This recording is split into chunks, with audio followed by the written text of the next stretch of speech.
на заедничките активности и координацијата на Комитетот за безбедно мајчинство при Министерството за здравство и партнерите Фондот за деца при Обединетите нации, Светската здравствена организација, Фондот за население на Обединетите нации и партнерите.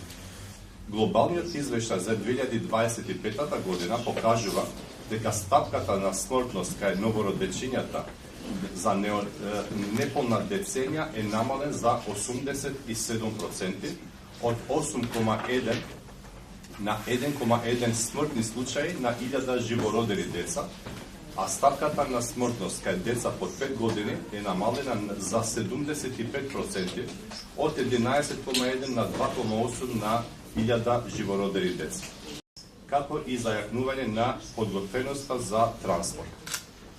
Воедно беше имплементиран и мастер планот за перинатална нега 2020 година 2030 за операционализација на стратифицирана перинатална мрежа според ризик и овозможување континуирано унапредување на квалитетот на сите нивоа на здравствената заштита во земјата.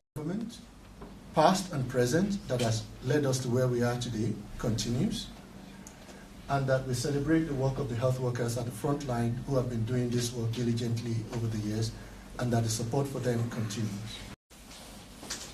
Every near miss when it comes to maternal and child health is an opportunity to learn, to find out what's wrong with the system that we can correct and that we should correct quickly.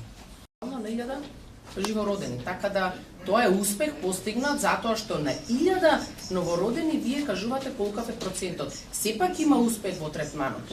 Секогаш после третиот царски ред сите светски протоколи предвидуваат стерилизација на мајката затоа што секој нареден царски ред е компликација. Меѓутоа ние не можеме да ја стерилизираме мајката без да добиеме согласност од нејзе. Одбила, родила четврто дете после 5-та бременост и компликацијата и тој процент ја фатил. Ние во последно време ја затоа викам, треба да обрнеме внимание и на мајчиниот морталитет и ревизија затоа што се повеќе жени почнаа да раѓаат на повисока возраст, кога има исклучителен број на коморбидитети.